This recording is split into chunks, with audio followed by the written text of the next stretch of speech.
വിശദമായി നോക്കാം. ഹെലികോപ്റ്റർ അപകടത്തിൽ ഇറാൻ പ്രസിഡന്റ് ഇബ്രാഹിം റൈസി കൊല്ലപ്പെട്ടതായി സൂചന. ഹെലികോപ്റ്റർ അപകട സ്ഥലത്ത് ജീവനോടെ ആരും ഇല്ലെന്നാണ് രക്ഷാപ്രവർത്തകർ അറിയിച്ചത്. ന്യൂസ് ഡെസ്കിൽ നിന്നും രഞ്ജിത്ത് രാമചന്ദ്രൻ ചേരുന്നു. രഞ്ജിത്ത്, പ്രസിഡന്റിന്റെ മടങ്ങിവരവിനായി പ്രാർത്ഥനയോടെ കാത്തിരിക്കുകയായിരുന്നു രാജ്യം. സങ്കടകരമായ വാർത്തകളാണോ പുറത്തേക്ക് വരുന്നത്?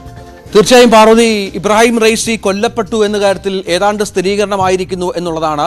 ഔദ്യോഗികമായ പ്രഖ്യാപനം മാത്രമാണ് ഇനി ബാക്കിയുള്ളത്. കാരണം ഇന്നലെ നമുക്കറിയാം 14 മണിക്കൂർ പിന്നിടുകയാണ് പ്രസിഡന്റ് ഹെലികോപ്റ്റർ കാണാതായിട്ട്. അതിനുശേഷം രക്ഷാപ്രവർത്തകർ ഈ സ്ഥലത്തേക്ക് എത്താനുള്ള നിതാന്തമായ പരിശ്രമത്തിലായിരുന്നു. പക്ഷേ അവർക്ക് ഏതാണ്ട് 1 മണിക്കൂർ മുമ്പ് മാത്രമാണ് ഈ സ്ഥലം കണ്ടെത്താനായതും അവിടേക്ക് എത്താനായതും. പൂർണ്ണമായും ആ പ്രദേശത്തേക്ക്, ഹെലികോപ്റ്റർ തകർന്ന സ്ഥലത്തേക്ക് എത്തിച്ചേരാനായിട്ടില്ല എന്ന് തന്നെയാണ് സൂചനകൾ. പക്ഷേ അവർക്ക് നിരീക്ഷണത്തിൽ നിന്ന് മനസ്സിലാകുന്നത് ഈ ഹെലികോപ്റ്ററിന്റെ കോക്പിറ്റ് ഏതാണ്ട് പൂർണ്ണമായും കത്തി നശിച്ചു കഴിഞ്ഞു എന്നുള്ളതാണ്. കത്തി നശിച്ച സ്ഥിതിയിലായിരുന്നു. ഈ ഹെലികോപ്റ്ററിൽ ഉണ്ടായിരുന്ന ആളുകൾ ആരും രക്ഷപ്പെടാനുള്ള സാധ്യതകൾ ഒന്നും അവശേഷിപ്പിക്കാതെയാണ് ഈ വലിയ അപകടം സംഭവിച്ചിരിക്കുന്നത് എന്നുള്ളതാണ്. നമുക്കറിയാം, ഇന്നലെ വൈകിട്ട് 7 മണി, ഏതാണ്ട് 7 മണിയോടുകൂടിയാണ് ഈ അപകട വാർത്ത പുറം ലോകം അറിയുന്നത്.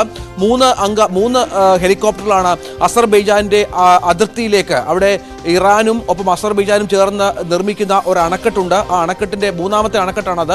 ഈ അണക്കെട്ടിന്റെ ഉദ്ഘാടനവുമായി ബന്ധപ്പെട്ട് അവർ അവിടെ എത്തിയതും ഈ ഉദ്ഘാടനം നിർവഹിച്ച് തിരിച്ചു വരുന്ന വഴിയാണ് ഈ അപകടത്തിലേക്ക് കാര്യങ്ങൾ എത്തിയത് എന്നുള്ളതാണ്. മറ്റ് 2 ഹെലികോപ്റ്ററുകൾ സുരക്ഷിതമായി തിരിച്ചെത്തിയ പശ്ചാത്തലമുണ്ടായിരുന്നു.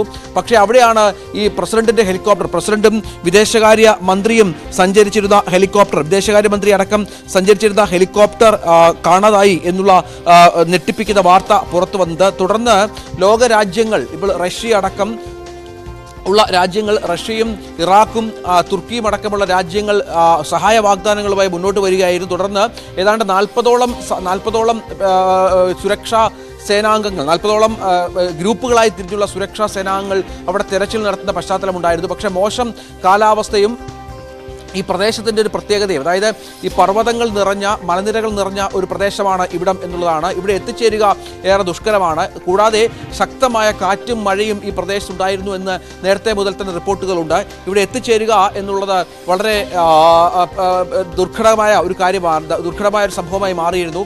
അതുകൊണ്ട് തന്നെ ഏതാണ്ട് 10-12 മണിക്കൂർ നീണ്ട തിരച്ചിൽ എത്താനുള്ള ശ്രമങ്ങൾക്കൊടുവിലാണ് ഏതാനും മണിക്കൂറുകൾക്ക് മുൻപ് മാത്രം ഇവിടെ എത്തിച്ചേർന്നത് എന്നാണ് നമുക്ക് ലഭിക്കുന്ന വിവരം. തുടർന്നാണ് ഈ പ്രദേശത്തിന്റെ പ്രത്യേകതകൾ മനസ്സിലാക്കി ഈ ഹെലികോപ്റ്ററിന്റെ ദൃശ്യങ്ങൾ കണ്ട രക്ഷാപ്രവർത്തകർ ഇക്കാര്യം പുറം ലോകത്തെ ഇറാനെ അറിയിച്ചത്.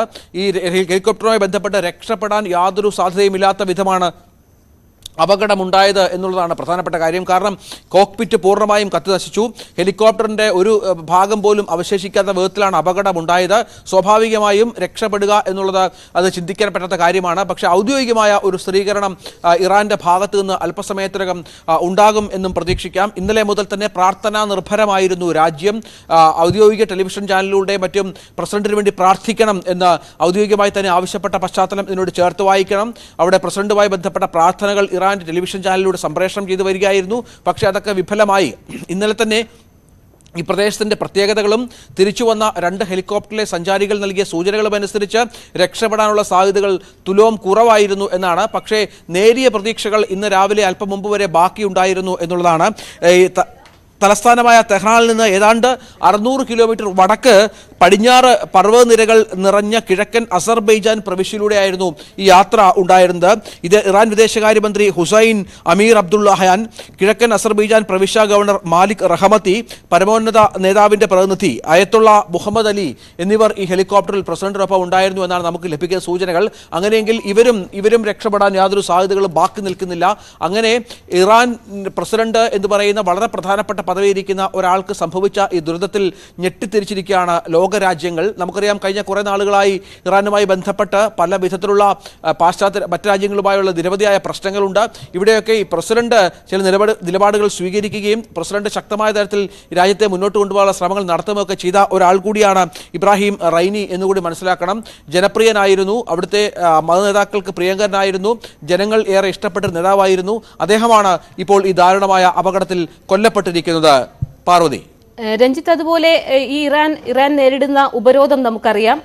ഈ വിമാനങ്ങളുടെ കാലപ്പഴക്കം അടക്കമുള്ള കാര്യങ്ങളുണ്ട്. മോശം കാലാവസ്ഥ എന്നതിനപ്പുറം വിമാനങ്ങളുടെ കാലപ്പഴക്കം, കൃത്യമായ പുതിയ ആധുനിക രീതിയിലുള്ള വിമാനം അവർക്ക് ലഭിക്കുന്നില്ല തുടങ്ങിയ കാര്യങ്ങളുമുണ്ടല്ലോ. ഇത് ഏതെങ്കിലും തരത്തിലുള്ള അപകടത്തിനിടയാക്കാൻ സാധ്യതയുണ്ടോ?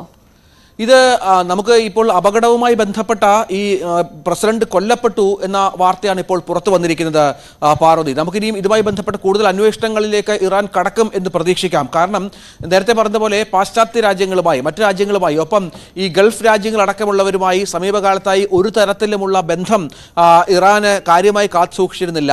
ഇപ്പോൾ ഈ ഇസ്രായേൽ യുദ്ധമൊക്കെ വന്ന സ്ഥലത്ത് ഇസ്രായേലുമായി സംഘർഷത്തിൽ ഏർപ്പെട്ടിരുന്ന ഒരു രാജ്യമായിരുന്നു ഇറാൻ ഇസ്രായേലിനെ ആക്രമിക്കും എന്ന തരത്തിലുള്ള വാർത്തകളൊക്കെ ഇടയ്ക്ക് പുറത്തു വന്നതുകൂടി ചേർത്ത് വായിക്കണം. അങ്ങനെ വിവിധ രാജ്യങ്ങളുമായി നേരത്തെ പറഞ്ഞ പോലെ ഉപരോധങ്ങൾ നിരവധിയായി ഉള്ള ഒരു രാജ്യം കൂടിയാണ് ഇറാൻ എന്നുകൂടി കൂട്ടിച്ചേർത്ത് വായിക്കണം. കാരണം ഈ ആണവായുധങ്ങൾ ഉപയോഗിച്ചതുമായി ബന്ധപ്പെട്ട ആണവായു നിർമ്മാണവുമായി ബന്ധപ്പെട്ട് ലോകരാജ്യങ്ങൾക്കിടയിൽ ഏതാണ്ട് ഒറ്റപ്പെട്ട അവസ്ഥയിലുള്ള ഒരു രാജ്യമാണ് ഇറാൻ. സ്വാഭാവികമായും ഇറാൻ ആയുധങ്ങൾ നൽകുന്നതിൽ പുതിയ ചോപ്പറുകൾ നൽകുന്നതിലൊക്കെ മറ്റു രാജ്യങ്ങൾ വിമുഖത കാട്ടിയിരുന്നു. നേരത്തെ ഗൾഫ് രാജ്യങ്ങളുമായൊക്കെ ഏറെ ബന്ധം പുലർത്തിയിരുന്ന ഒരു രാജ്യമായിരുന്നു ഇറാൻ എങ്കിൽ പോലും സമീപകാലങ്ങളായി ഏതാണ്ട് 10 വർഷത്തോളമായി പല വിധത്തിലുള്ള പ്രശ്നങ്ങൾ ആ രാജ്യത്തെ നേരിടുന്നുണ്ട്. എന്തിനു പറയുന്നു, തൊട്ടടുത്ത രാജ്യമായ ഇറാഖുമായി പോലും ഇറാൻ നിരവധിയായ പ്രശ്നങ്ങളിൽ ഏർപ്പെട്ടിരുന്ന പശ്ചാത്തലം കൂടിയുണ്ട്. ഒപ്പം ലോകക്രമത്തിൽ വന്ന മാറ്റമൊക്കെ ഇറാന്റെ ഉപരോധവുമായി ബന്ധപ്പെട്ട് സ്വാധീനിക്കപ്പെട്ടിരുന്നു.